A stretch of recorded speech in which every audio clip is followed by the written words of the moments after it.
I could not do the work I do with the passion I do it if it were just about doing the deals. The impact I have, the contributions I make, and we are so blessed in the United States. We all have homes, like we know we have homeless, we have problems, we have issues. But comparatively speaking to other places in the world, we have a much higher standard of living. But this is my house, Mommy. So when I asked Mr. Kringle for it, it is, I know it is.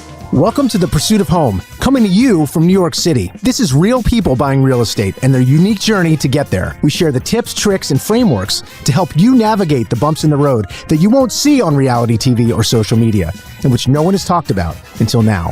These are the emotional, psychological, ethical, and even spiritual challenges you're more than likely to encounter yourself. Learn from experts who've been there and hang out with me, Scott Harris, your host, who's helped thousands of people buy homes in Manhattan over the last 2 decades.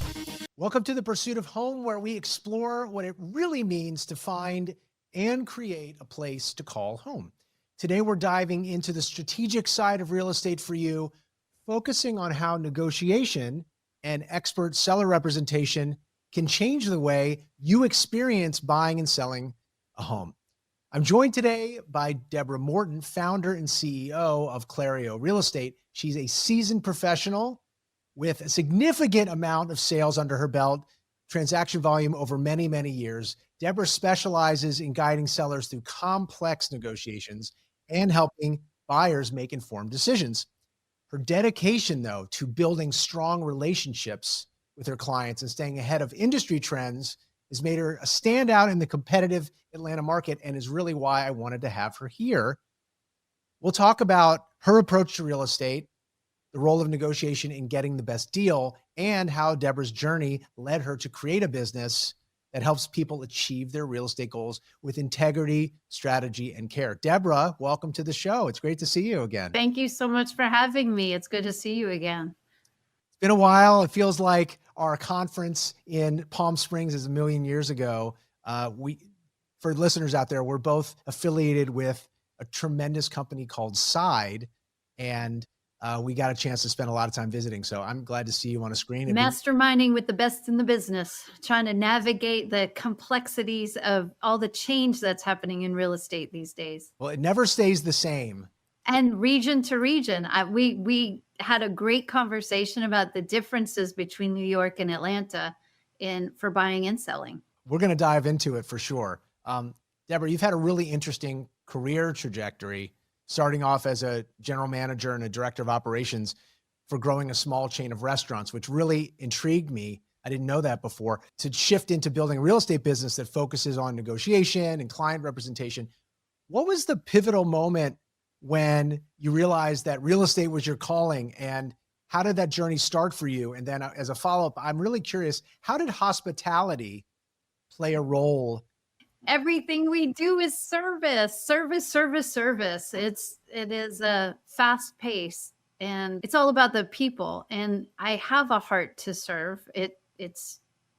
That's how I'm wired. But transitioning out of the other careers to real estate that's not a super fun story, but out of hardship comes the best things. So, if you're going to climb a mountain, it's going to be hard. I had some business partnerships that went awry.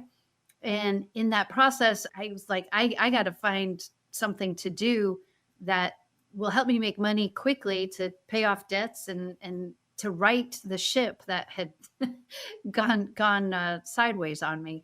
And so I got my real estate license. I had been dabbling in flips. I would buy one property at a time. I wasn't like an industrial investor kind of person. I just enjoyed it and had a knack for it. So I got my license, and I thought, well, if I've done well for myself, maybe I can help other people. And everybody in the industry comes from a background that's diverse and crazy. So I got good at it really fast, and it was a blessing to me and blessing to the people in my life as well. And within 2 years, all my debts were paid. I had a team, and I was rocking and rolling, ready to go.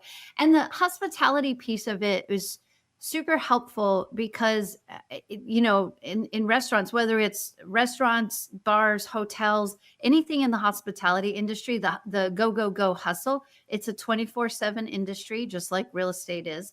The client centric service matters the most. And you got to be sharp and have a good personality and a big sense of humor. Well, it's no surprise that you've been successful, spending a lot of time with you. And in terms of making that move, and I appreciate you being honest about, the transition was born out of necessity in some way. I do think everybody should wait tables. I think that's, one of those businesses that you realize just how the energy of the hustle is good. If you can handle it, great. But do you want to be on your feet doing that all the time for the rest of your life? Maybe not. I think there's a better way to use your brain sometimes. But I'm really glad you made the transition into real estate. Now, your company's theme, Clareo's theme, is a clear path to success. What does that phrase mean to you in the context of a real estate transaction? And how do you bring that vision, that clear path to your clients? And really, more than that, after you came out of the restaurant business, you moved into real estate, what motivated you to launch your own firm? Okay, well, that's several questions. I'm just piling them on.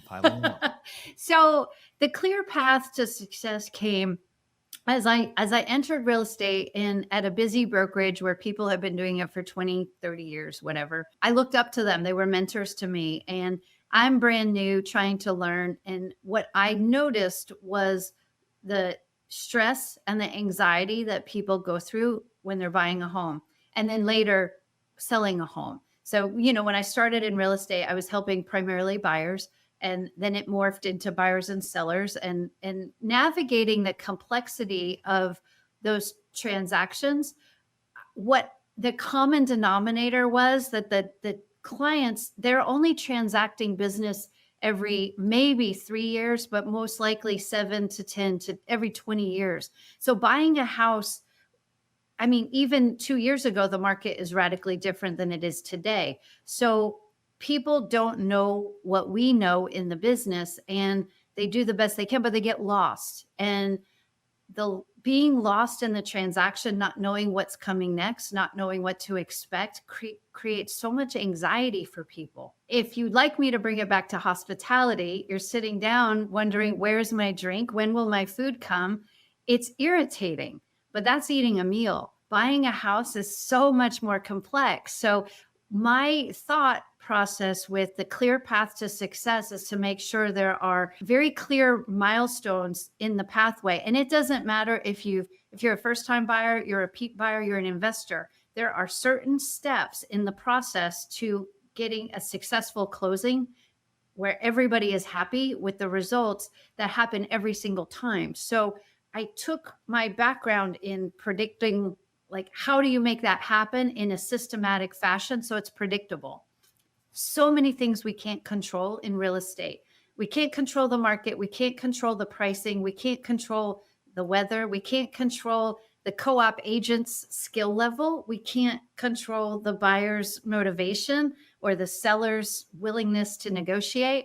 But what I can control for everybody is the steps along the way. And I can educate and prepare them, because every step along the way, even though the houses are different, the people are different, the markets are different, the transaction process itself should not be such a mystery to people. They should know what to expect as they go. And that has proven to be very popular with people. People like to know what's coming, especially when it's their money and their homes and their families at stake. Yeah, Deborah, we've spent a lot of time interviewing buyers, about their journey, a real specific moment in their journey that's unique and that they went through. But one of the things that I try to underscore no matter what, and whoever's out there listening, this is what you want in an agent. You want someone who speaks your language, but also can help you anticipate the process, so that it almost like you can just lower your stress level and then be able to focus on because there's a part that you can control, Deborah. You can control the process, how that goes, but that's like just the upper layer. And even a lot of agents can't even get that right, which is unfortunate. You can, but the emotional world and what's going to inspire someone to buy that house, all we can do is help you become comfortable as a buyer so that you can be open. And when that comes, boom, but like, you can't provide that for someone. You have to create the conditions where it happens, but that's the best you can really do. Right. And by preparing people in advance, it's certainty that everybody needs. Everybody wants certainty and clarity about what they're doing. And when they are living in an ambiguous world and it's uncertain and they can't see and they don't know, then they don't do anything. yes. Often. Or they get stressed. Or they make a decision that's bad, or they don't make a decision at all because it's too overwhelming. People shut down with that. So I don't think what I'm doing is magic here. I'm just trying to help people the best way possible. And that's by creating an environment where it's easy for them to make decisions based on what they've said they needed and wanted. And sometimes it changes throughout the process. They thought they wanted one thing, and then turns out as we go through the process and uncovering, we're like taking layer after layer off about what really works best for their family and their lifestyle. That's when we get to the heart of the matter and we can step them along that pathway.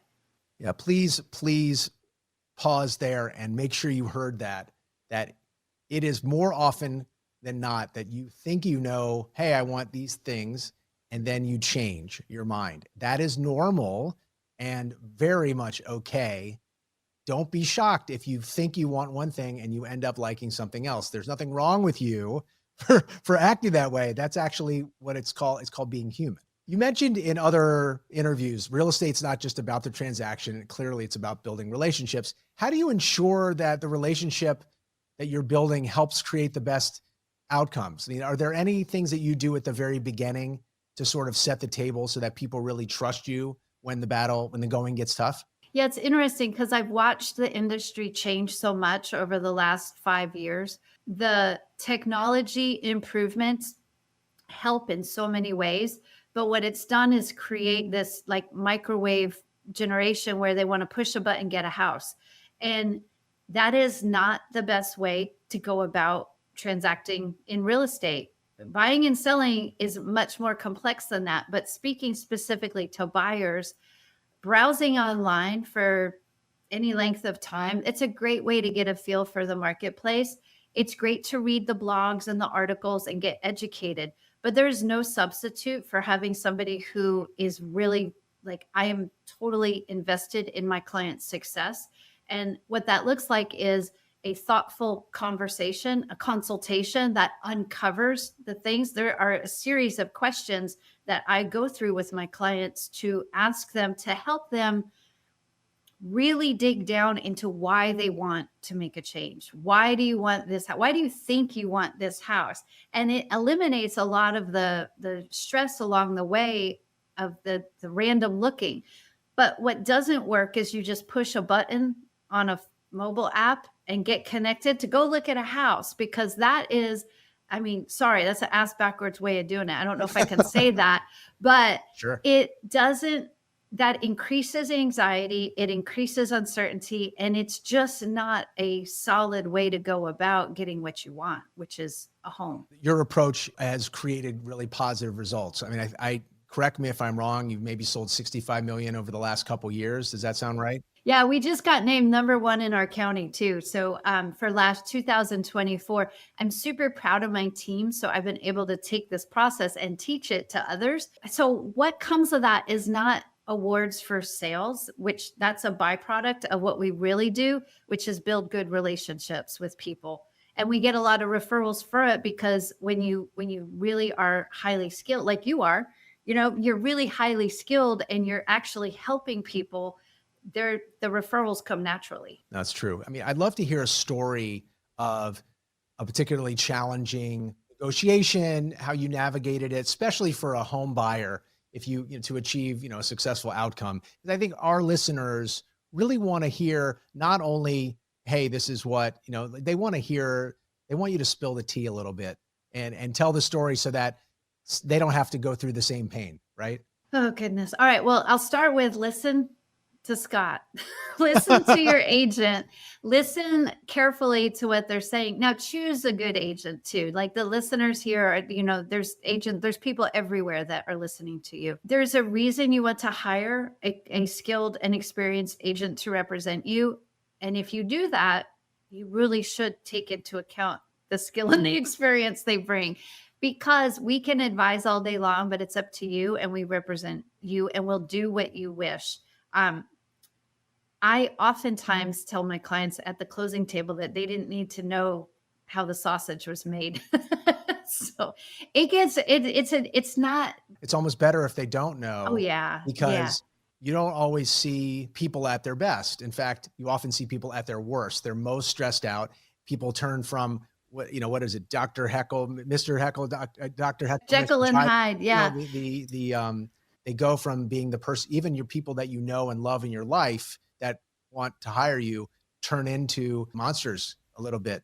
They got fed after midnight and they become like these crazy gremlin people. And then you have to have as an agent to know, okay, this happens to everybody. I think the good agents like us operate without judgment over the things that people say in a negotiation, especially a hard negotiation. The reason you have representation is so you don't have to hear the things that are said. I always operate with the approach that everybody's operating without malicious intent. You assume the best of people. Yeah. Assume the best. And when they act in a manner that is different from that, I step back and look at it and carefully, because when we encounter somebody who is acting with malicious intent, we just sever and move along. Like there's not going to be a successful negotiation with a seller who is a liar or unethical or problematic or just really out to put the screws to people. We'll go find a different house. And that happens, that does happen sometimes. But on the other hand, sometimes sellers, you're under contract on a house, and this is currently on my plate right now. Under contract on a house, the seller is not an awful person, but they've been in the house a really long time. They think their house is perfect, and it's not. The inspection report turned up things that need to be addressed. They think we're awful. My buyer is awful for asking. And it's just a normal part of the process. My buyer is highly emotional about these repairs and can't believe that the seller would be so awful to not want to fix it. No, the seller has lived in this house for 20 years with the bathroom and the basement exactly as they are. And if they bothered them, they would have fixed it years ago. But it's normal for them. And you're buying a house, Mr. Buyer, you want everything perfect and tidy. And that doesn't mean the seller's a monster. It just means that it's my job to bring the sides together. And that's what I do, and try to keep it gracious as we go. Right. I mean, you look around, right, at like countries. There are a lot of countries negotiating with each other right now. Yes. They're not using AI to negotiate with each other. They're actually using people. And even then they're not always getting anywhere. Don't you think the art of negotiation though is like there's agents out there who think the only way to negotiate is to hardball punch you in the face, and and then there's agents who are just so soft they don't know how to ask for what they want.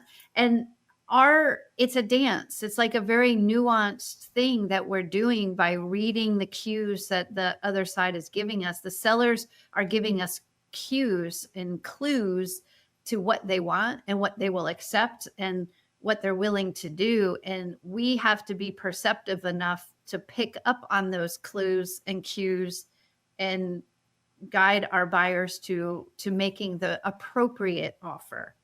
This is gold. Thank you, Deborah. You're giving people really, really good frameworks to think about these things. Trust your agent. Ask them at the front before you hire them. How do you think about negotiation? And if you start to get the sense that it's just about ripping the other side's face off, maybe that's what you want. But I would say that, and that may not be a good fit for some agents, may not be that up to the task. But if you want someone who's a good listener who wants to get a deal done, often most agents, good agents, are asking a lot of questions and really deeply listening. I want to ask you, you're the radio host of a show called Inside Georgia Real Estate. I think it's Saturdays in your market in Georgia. What's the most common question or theme of questions you're getting from home buyers? And do you think that their experiences are overlooked in a business that's so focused on the transaction? I mean, do you feel like these are disgruntled buyers and they're coming to you for, just for a voice of reason? What are the questions that they're often asking? Oh my gosh, it's all over the board. It is so much fun because it's a call-in show, so I get them all. Most of the questions, which is funny, it's a real estate specific show, but I would say that the majority of the calls are about mortgages and financing and how to access equity in their current home so they can buy another home. It's the complexity of the transaction that most of the question, when I dial down to the real question, because they'll call in asking one thing. There's this question. Then I have to dig in and ask more questions to figure out what's at the root of the problem. The challenge. Give me an example. Give me an example of where they came in asking about refinancing and they turned out like they're mad at their mom. You know what I mean? So that happens all. They'll call in and ask about financing, and then it turns out they don't actually own the home, but their grandma owns the home, and she's in assisted living, and they want to buy the home from grandma, but they don't have any cash, and they're trying to figure out, like, it's such a convoluted mess that we untangle for them. Lots of questions about estates, probates. What do I do? Family members die. The legal part of what we do as agents is so important, and people never give us credit for that. They think that we're just like wear high heels and open doors and hug people and all right, have fancy lunches. Yes, exactly. They don't understand what goes on behind, but it is interesting that most of the calls are also about my agent did this. So people call in like they asked that my agent did this. Is this okay? Yes. As you know, there's a lot of brokers out there we all operate differently. We're all independent, and clients don't know what they don't know until they figure it out. And interviewing agents, I get a lot of questions about that. On my agent did this, is this okay? Or, do you really have to charge that much? People don't like to pay commissions to agents. I understand that. I'm as frugal as the next person, but you get what you pay for in representation. I liken it's if you need an attorney to get divorced, you can work a deal out with your ex on your own for sale by owner, baby. Good luck. You can do that. Uh-huh. Most people want to be represented so that they get a fair say in the deal. It's obviously not just about the transaction. If there's one big takeaway, it's not really all about the transaction. There's always something else going on. Now, I understand you volunteer, not just in the local community, not just being a voice of reason on the radio, but you go and volunteer in the Philippines, Zimbabwe. I think it's called Brand New Day Ministries that you work with. Can you talk about this a little? And I guess the question is, how does it inform what home means to you? Oh my gosh. Thank you for asking that. I could not do the work I do with the passion I do it if it were just about doing the deals. The impact I have, the contributions I make. And so we are so blessed in the United States. We all have homes. Like, I know we have homeless, we have problems, we have issues, but comparatively speaking to other places in the world, we have a much higher standard of living. And all of the charitable work I do revolve around street children who are homeless, like the real at-risk human beings on this planet are kids who they have no parents or the parents have abandoned them. So Brand New Day Ministries is one in the Philippines, and it's ministers to street kids, and they offer school and food and clothing and shelter to the most at-risk kids in the community. Home, being able to provide for those children and help them either reconcile with their original family of origin or place them with other families or put them in the group home where they have shelter and protection from the forces out there that would abuse children. I mean, that's really what's happening. That's what home is. Everybody deserves to have a home where they feel safe and secure and loved and can at least sleep at night without fear and have a full belly. That's why I do what I do.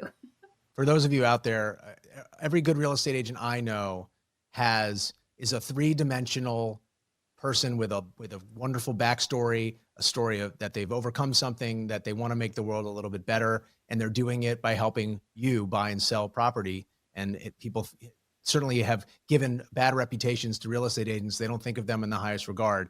I'm trying to change that story. You've worked with so many buyers and sellers, Deborah. Looking back on your career so far, what's the lesson that you want to pass along to listeners who may be navigating their own real estate journey? What's the one piece of advice that you would give them? Don't focus so much on the house. Focus on the agent who's going to help you find the right house.